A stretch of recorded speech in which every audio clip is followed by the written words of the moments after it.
Does size matter? In Tiny Huge Island, yeah, it totally does. What a great course. In a game that's filled with various terrains and landscapes, objectives, and various gimmicks, I think Tiny Huge Island was a great addition for this game. Visually, it may not be the most beautiful, but mechanically and overall gameplay, this is awesome, and I absolutely love everything about this course. Thank you so much for taking time to click on the video. Please don't forget to drop a like. I just want to take a moment and say thank you to all the supporters who have been so kind. I'm new to this YouTube thing, so I appreciate all the positivity. With that said, if you're new here, welcome to the channel. I've been analyzing every Super Mario 64 course, so if you have some extra time, feel free to check those out after this video. Like, I don't even know where to begin. There's so much I could say. You walk into this room, you see this normal painting straight ahead that you cannot enter. You look left, you look right, you see there's two other paintings. One looks smaller than the other. It's really cool that if you walk down the hallway towards a larger painting, the room grows, or Mario shrinks. I haven't quite been able to figure out what's happening here.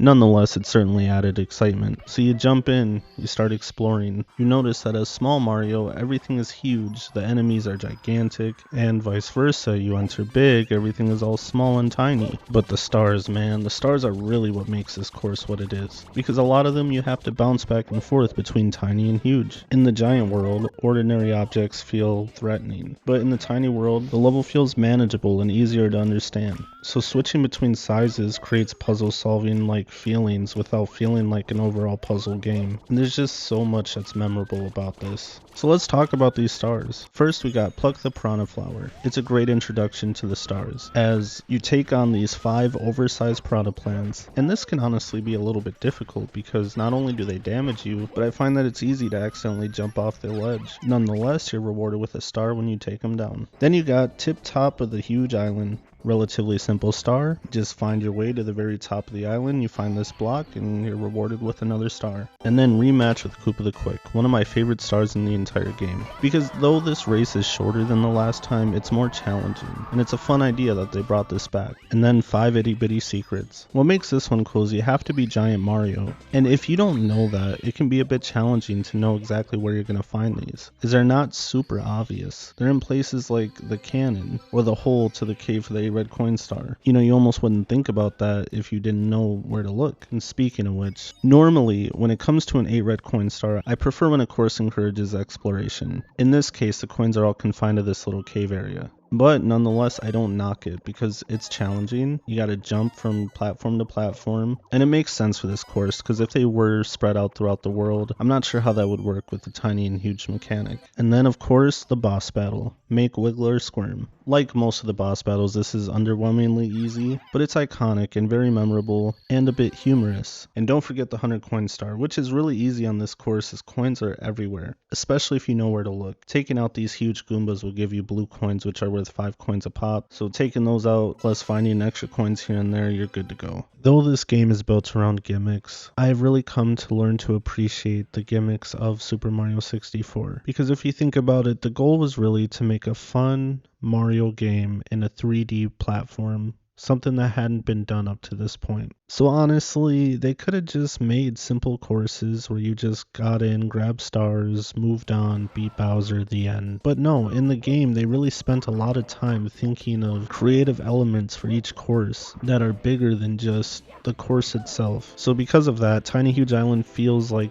more than just another course to me. It's another surprise, and I'm appreciative that the developers really put a lot of time into coming up with ideas like this. With this being a later course in the game, and the fact that they hadn't run out of ideas is just something that I've taken notice to. It's definitely one of my favorite courses in the game, and I'm pretty confident in assuming that a lot of other people love this course too, because for what it is and for what they were trying to do, they executed it very well. And the little added details too, like for example, this giant fish that swallows you whole if you swim too close to it. I'd really love to hear what you guys think about this course. Let me know in the comments below. You should see other videos on screen. Feel free to check those out, and thank you so much for your time today. You have a great rest of your day.